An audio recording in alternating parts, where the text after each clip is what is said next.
الحمد للہ رب العالمین والصلاة والسلام علی سید المرسلین اما بعد۔ ایک بہن رمضان کے آخری عشرے کی اہمیت اور فضیلت کے بارے میں سوال کرتی ہیں، تو گزارش یہ ہے کہ اس میں کوئی شک و شبہ نہیں کہ رمضان کا مہینہ بابرکت مہینہ ہے، اللہ کی رحمتوں کے نزول کا مہینہ ہے، جہنم کی آگ سے آزادی کا مہینہ ہے۔ یہ وہ مہینہ ہے جس مہینے میں سرکش شیطانوں کو جکڑ دیا جاتا ہے، اور اس مہینے میں آوازیں لگائی جاتی ہیں، خیر کے متلاشی آگے بڑھ، نیکیاں کما لے، اور برائی کی تلاش میں نکلنے والے اب تو باز آ جا کہ رمضان کا مقدس مہینہ آ چکا ہے۔ تو اس لیے اس مہینے میں بہت زیادہ اللہ کی عبادت کرنی چاہیے، لیکن رمضان کا جو آخری عشرہ ہے نہایت اہمیت کا حامل ہے۔ اس قدر اہمیت کا حامل ہے کہ ام المؤمنین عائشہ رضی اللہ تعالیٰ عنہا فرماتی ہیں کہ نبی صلی اللہ علیہ وسلم رمضان کے آخری 10 دنوں میں، رمضان کے آخری 10 راتوں میں اپنے گھر والوں کو بیدار رکھتے تھے، رات انہیں سونے نہیں دیتے تھے، اور خود بھی رات بیدار رہتے تھے، اور اپنا لنگوٹ کس لیتے تھے، یعنی کہ عبادت کے لیے مصروف عمل ہو جایا کرتے تھے۔ نبی صلی اللہ علیہ وسلم رمضان کی آخری 10 راتوں میں، 10 دنوں میں اعتکاف کیا کرتے تھے، اور مسجد میں اللہ کی عبادت کے لیے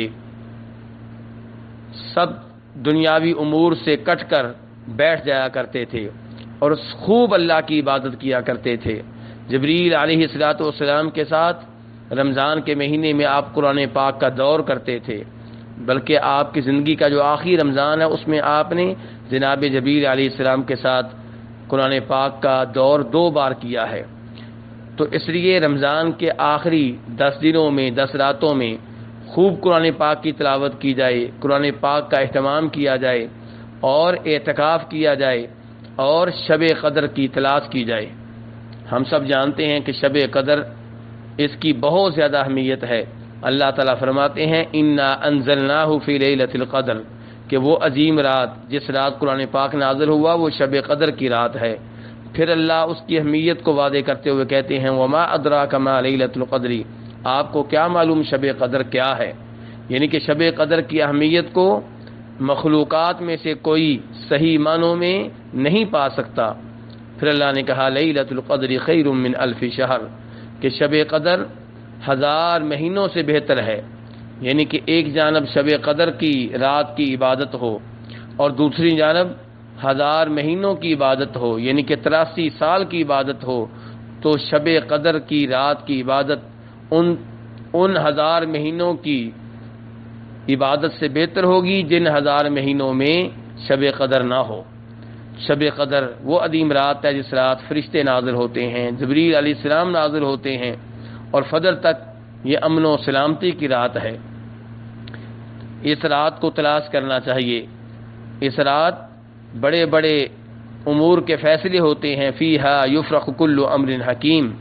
یاد رہے کہ فیصلوں والی رات شب قدر کی رات ہے جو رمضان میں ہوتی ہے، اور یہ کہنا کہ شعبان کی 15ویں رات فیصلوں والی رات ہے یہ بالکل غلط ہے، قرآن پاک کے خلاف ہے۔ تو شب قدر رمضان کے آخری عشرے کی طاق راتوں میں سے کوئی نہ کوئی رات ہوتی ہے، کبھی 21ویں، کبھی 23ویں، اور کبھی 25ویں، کبھی 27ویں، کبھی 29ویں۔ نبی علیہ الصلوۃ والسلام کے زمانے میں ایک دفعہ 27ویں رات شب قدر قرار پائی۔ ابی ابن کعب رضی اللہ تعالیٰ عنہ اس لیے کہا کرتے تھے کہ 27ویں رات شب قدر ہے، لیکن وہ آپ کے زمانے میں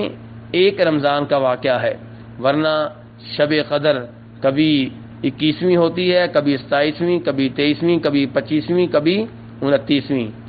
یہی وجہ ہے کہ نبی علیہ الصلوۃ والسلام کے زمانے میں ایک دفعہ 21ویں رات شب قدر قرار پائی تھی، جیسا کہ ابو سعید خدری رضی اللہ تعالیٰ عنہ نبی علیہ الصلوۃ والسلام سے روایت کرتے ہیں، اور یہ بخاری مسلم کی روایات ہیں۔ تو اس لیے انسان کو چاہیے کہ شب قدر کو تلاش کرے، اور اس کا طریقہ یہ ہوگا کہ رمضان کے آخری عشرے کی جتنی طاق راتیں ہیں ان میں بیدار رہا جائے، تلاوت کلام پاک کے لیے، اللہ کے ذکر کے لیے، نفل نماز ادا کرنے کے لیے، اور قرآن پاک کا ترجمہ و تفسیر پڑھنے کے لیے جب آپ 5 کی 5 راتیں اس حالت میں گزاریں گے تو یقیناً ان میں سے کوئی نہ کوئی رات شب قدر ہوگی اور آپ اس عظیم فضیلت کو پا لیں گے، اور شاید یہی وہ راز ہے جس کی وجہ سے اللہ رب العزت نے شب قدر کی تحدید نہیں فرمائی اور اسے ہم سے مخفی رکھا ہے۔ ام المؤمنین عائشہ رضی اللہ تعالیٰ عنہا نے نبی علیہ الصلوۃ والسلام سے سوال کیا تھا، اے اللہ کے رسول، اگر مجھے شب قدر مل جائے، مجھے پتہ چل جائے کہ یہ رات شب قدر ہے، تو میں کیا سوال کروں، کیا دعا کروں، کیا مانگوں؟ تو پھر آپ نے کہا تھا یہ کہو اللہم انک عفو تحب العفو فاعف عنی، کہ اے اللہ تو بہت معاف کرنے والا ہے، معاف کرنے کو پسند کرتا ہے، یا اللہ مجھے معاف کر دے۔ اس حدیث کو امام ترمذی رحمہ اللہ نے روایت کیا ہے۔ اللہ رب العزت سے دعا ہے کہ ہمیں اس عظیم اشرے میں اپنی خوب عبادت کرنے کی توفیق عنایت فرمائے، اور ہمیں اللہ تعالیٰ اس اشرے میں اپنے آپ سے مضبوط تعلق قائم کرنے کی توفیق عنایت فرمائے، اپنا کلام صحیح معنوں میں تلاوت کرنے کی توفیق عنایت فرمائے۔ وصلی اللہ تعالی علی نبیہ محمد وآلہ وصحبہ اجمعین۔